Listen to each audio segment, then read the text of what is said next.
Assalamualaikum warahmatullahi wabarakatuh. Perkenalkan, nama saya Wapik Zailan. Saya dari kelas 1D Analisis Kimia. Sebelumnya saya mengucapkan banyak terima kasih kepada seluruh pihak yang telah membantu saya dalam menyelesaikan tugas ini. Pada kesempatan kali ini saya akan mempresentasikan sebuah hasil karya tulis ilmiah yang berjudul Analisis kadar vitamin C pada buah nanas segar dan nanas kaleng dengan cara spektrofotometri UV vis. Vitamin sangat dibutuhkan bagi tubuh kita, baik itu dalam menjaga kesehatan, baik itu dalam mempertahankan hidup. Walaupun vitamin sangat dibutuhkan oleh tubuh kita dalam jumlah yang sedikit. Nah, adapun perumusan masalah yang ada dalam penelitian kali ini yaitu yang pertama, apa definisi vitamin C? Dan yang kedua, bagaimana metode penelitiannya? Dan juga berapa banyak kal vitamin C yang terkandung dalam buah nanas segar dan juga nanas kaleng. Dan tujuannya yang pertama yaitu mengetahui vitamin C lebih dalam, menjelaskan atau mendeskripsikan metode penelitian yang digunakan, juga mengetahui kadar vitamin C pada buah nanas.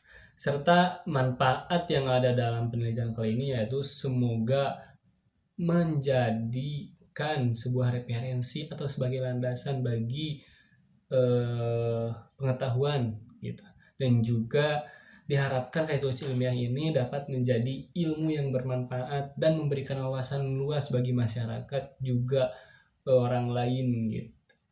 Selanjutnya masuk pembahasan. Yang pertama, pembahasan tentang nanas. Sejarah nanas sendiri gitu. Nanas merupakan suatu tanaman semak yang memiliki nama ilmiah yaitu Ananas Comossus elmer. Nah, di dalam bahasa Inggris sendiri, nanas disebut pineapple, dan di dalam bahasa Spanyol disebut pina. Nah, nanas ditemukan pada tahun 1519 di Brasilia, Amerika Serikat. Nah, pada abad ke-16, orang Spanyol membawa nanas ini ke Filipina dan juga ke Semenanjung Malaysia, sehingga lama-kelamaan nanas ini terpapar luas di Indonesia sendiri juga. Selanjutnya itu klasifikasi dan morfologi tanaman nanas. Tanaman nanas sendiri mempunyai banyak morfologi. Yang pertama ada morfologi akar nanas, yang kedua morfologi batang nanas, yang ketiga morfologi daun nanas, yang keempat morfologi bunga nanas, dan yang kelima morfologi buah nanas. Nah, pada kesempatan kali ini mungkin saya akan hanya membahas tentang morfologi buah nanas. Karena kenapa? Karena pada saat kali ini dalam karya tulis ilmiah ini saya membawakan tentang buah nanas gitu kan. Nah, buah nanas sendiri tanaman yang mempunyai buah yang majemuk yang terbentuk dari gabungan 100 hingga 200 bunga dan bentuknya bulat panjang gitu. Untuk selanjutnya yaitu kandungan buah nanas. Buah nanas sendiri memiliki banyak kandungan di dalamnya. Nah, menurut Murniati, kandungan buah nanas antara lain lemak, protein, karbohidrat, fosfor, kalori, zat besi, vitamin A, vitamin B, vitamin C, dan masih banyak yang lainnya. Nah, pada kali ini kita akan hanya membahas tentang vitamin C karena pada penelitian kali ini kita hanya membahas tentang analisis kadar vitamin C pada buah nanas tersebut. Nah, jadi kita pada kali ini hanya memfokuskan pada vitamin C tersebut. Nah, buah nanas merupakan salah satu syarat dengan kandungan vitamin C dan magnesium dalam tubuh kita gitu. Nah, satu buah nanas itu sangat memiliki suatu kandungan vitamin C. Satu buah nanas itu sangat memiliki satu kandungan vitamin C yang sangat direkomendasikan untuk tubuh kita. Nah, manfaat vitamin C pada buah nanas sangat berkaitan dengan proses pencernaan, pertumbuhan, dan lain-lainnya. Nah, selain itu, buah nanas juga memiliki kandungan bromelain, yaitu sebuah enzim yang diteliti untuk mengurangi peradangan dan juga pembengkakan. Untuk selanjutnya yaitu vitamin C. Nah, bagi semua orang mungkin sudah tahu lah gitu apa itu vitamin C itu kan. Apa sih itu vitamin C? Oh, itu vitamin C tuh yang di warung, yang kuning, yang warnanya suka ada di apotek tuh, yang asam rasanya gitu kan. Nah, pada kali ini vitamin C sendiri di sini saya akan menjelaskan lebih detail bagaimana bentuknya, bagaimana sifatnya, bagaimana strukturnya di dalam kimia gitu. Nah, yang pertama itu apa sih vitamin C itu bagi yang gimana sih itu vitamin C gitu kan. Nah, vitamin C ini merupakan vitamin yang berbentuk kristal putih agak kuning, tidak berbau, mudah larut dalam air, terasa asam, dan merupakan suatu asam organik. Nah, maka dari itu jika ada vitamin gitu kan di apotek atau di mana kita beli, terus itu rasanya asam, kuning, dan pokoknya yang kuning seperti itu memang vitamin C gitu kan, betul. Nah, untuk sifatnya sendiri vitamin C dalam keadaan kering stabil tetapi mudah rusak atau terdegradasi jika vitamin C berada dalam bentuk larutan gitu. Jadi vitamin C ini tuh mudah rusak di dalam udara gitu. Dan untuk struktur kimia sendiri bisa dilihat di PPT di sini. Nah, asam ascorbat atau vitamin C gitu, adalah turunan heksosa dan diklasifikasi sebagai karbohidrat yang erat kaitannya dengan monosakarida. Jadi untuk strukturnya kimia sendiri ada di sini bisa dilihat. Untuk selanjutnya yaitu spektrofotometri UV-Vis. Mungkin alat ini tidak terlalu terkenal gitu di kalangan semua orang karena alat ini digunakan untuk menganalisa suatu sampel gitu. Nah, spektrofotometri merupakan gabungan dari alat optik dan elektrik serta sifat-sifat kimia fisiknya gitu. Nah, sesuai dengan namanya, spektrofotometri ini merupakan gabungan dari spektrometer dan fotometer gitu. Jadi disebut spektrofotometri gitu. Nah, spektrofotometer menghasilkan sinar dari spektrum dengan panjang gelombang tertentu dan fotometer adalah satu pengukur intensitas cahaya yang ditransmisikan atau yang diabsorpsi. Nah, jadi spektrofotometer digunakan untuk mengukur energi cahaya secara relatif. Jika energi tersebut ditransmisikan, direfleksikan, atau diemisikan sebagai fungsi dari panjang gelombang gitu. Untuk selanjutnya yaitu prinsip kerja spektrofotometri UV-Vis ini. Nah, sebelum mengetahui bagaimana prinsip kerjanya spektrofotometri UV-Vis ini, kita harus mengetahui apa sih syaratnya gitu kan. Nah, syaratnya sendiri yaitu yang pertama radiasi yang digunakan harus monokromatik gitu, ya.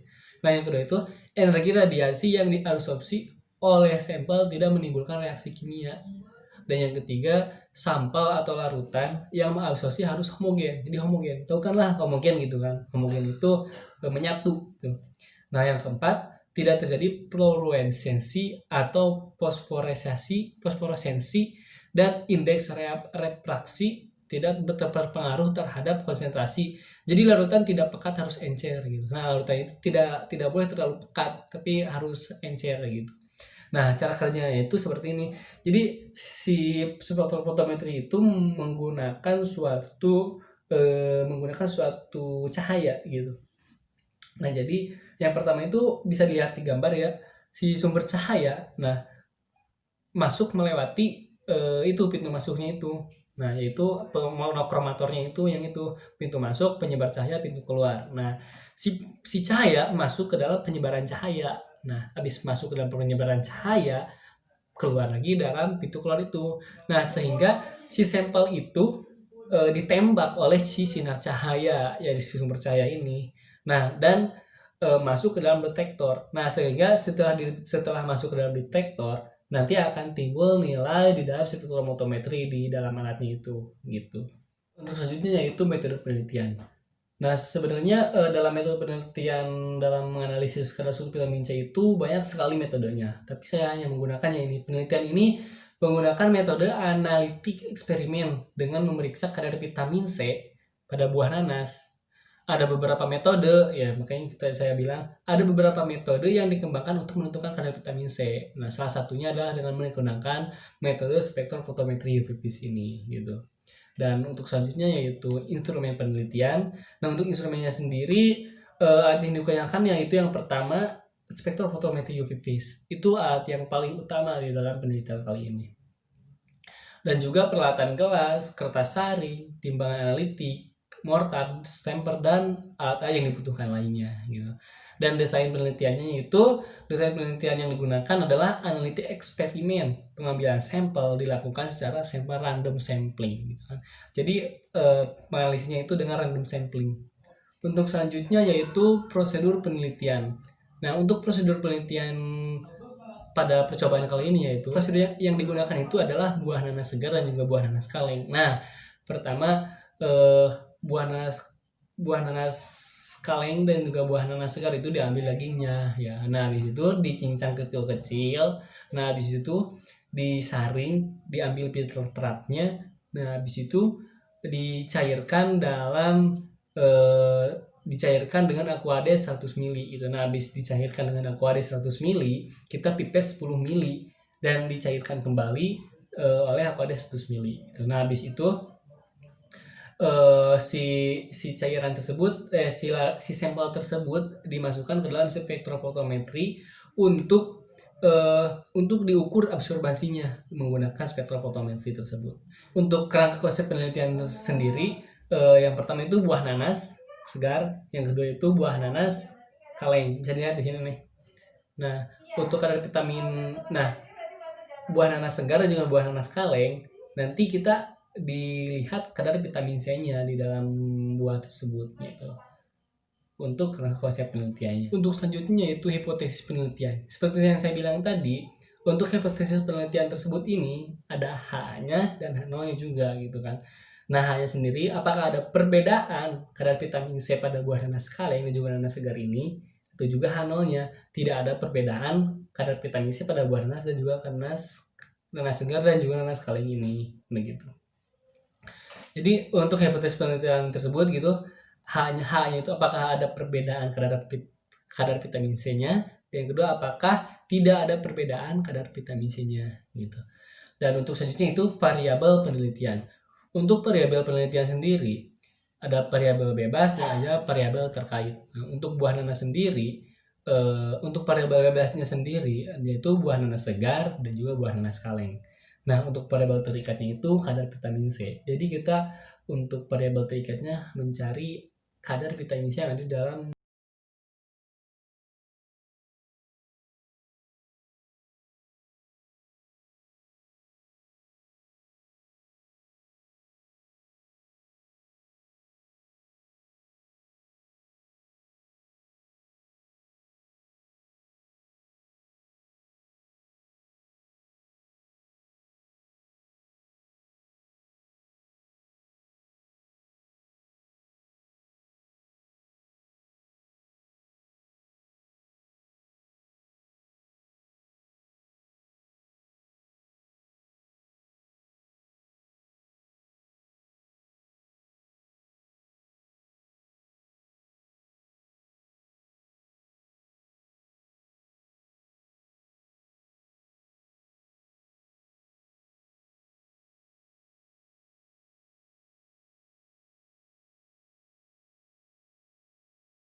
Berdasarkan signifikan tersebut dapat disimpulkan ada perbedaan kadar vitamin C pada buah nanas segar dan juga nanas kaleng. Nah, berarti dalam hasil dari ini bisa disimpulkan bisa kita ketahui bahwa H0-nya itu kita tolak dan H1-nya yang diterima gitu. Jadi ada perbedaan di dalam kadar vitamin C pada buah nanas segar dan juga nanas kaleng kan. Nah, berdasarkan tabel 1 yang tadi yang ini nih. Nah, berdasarkan tabel 1 mengidentifikasi bahwa pada panjang gelombang 270 nanometer mampu menyerap absorbansi. Nah, maksimal pada asam askorbat. Nah, absorbansi sebanding dengan jumlah partikel. Sehingga berdasarkan data tersebut, pengukuran selanjutnya dilakukan. Sehingga data tersebut, pengukuran selanjutnya dilakukan pada panjang gelombang 270 nanometer untuk sampel buah nanas segar dan nanas kaleng. Gitu. Nah, kadar vitamin C pada buah nanas segar dan nanas kaleng diperoleh dengan cara mengkonversi data absorbansi pada tabel 2 ke dalam bentuk konsentrasi atau ppm. Nah, jadi kadar vitamin C untuk nanas kaleng ini dikonservasi ke dalam bentuk konsentrasi atau dalam bentuk ppm gitu.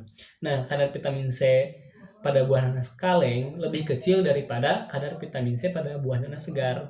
Nah, hal ini dikarenakan karena vitamin C itu kan mudah terbuang gitu di udara. Karena pada saat pengirisan juga kadar vitamin C itu bisa rusak dikarenakan banyak faktor tadi gitu yang membuat kadar vitamin C pada buah nanas kaleng berkurang. Bisa karena pemanasan. Jadi pemanasan juga bisa membuat kadar vitamin C kurang gitu dalam buah nanas tersebut. Maka dari itu untuk kadar vitamin C pada buah nanas segar dan buah nanas kaleng memiliki perbedaan. Jadi H0-nya ditolak dan H1-nya diterima, yaitu ada perbedaan kadar vitamin C pada buah nanas segar dan juga nanas kaleng. Itu bab 3 untuk penutupan. Untuk kesimpulannya sendiri, terdapat perbedaan kadar vitamin C pada buah nanas segar dan juga nanas kaleng. Itu dipengaruhi oleh banyak faktor, bisa karena udara, kerusakan pada saat pemanasan, dan juga yang lain-lain faktornya gitu. Nah, untuk saran sendiri dari saya mungkin ini bisa sebagai bahan evaluasi dan juga bisa sebagai sarannya bisa lebih baik lagi dari apa yang sekarang saya karya tulis ilmiah ini dilakukan oleh saya. Untuk selebihnya mungkin jika ada kebaikan itu dari saya dan kelebihannya mungkin itu hanya didapat dari Allah Subhanahu wa taala, dan dari saya dicukupkan sekian. Mohon maaf bila banyak salah kata yang saya ucapkan, mohon maaf bila banyak kelakuan yang saya kurang aneh. Mungkin dari saya dicukupkan sekian. Wassalamualaikum warahmatullahi wabarakatuh.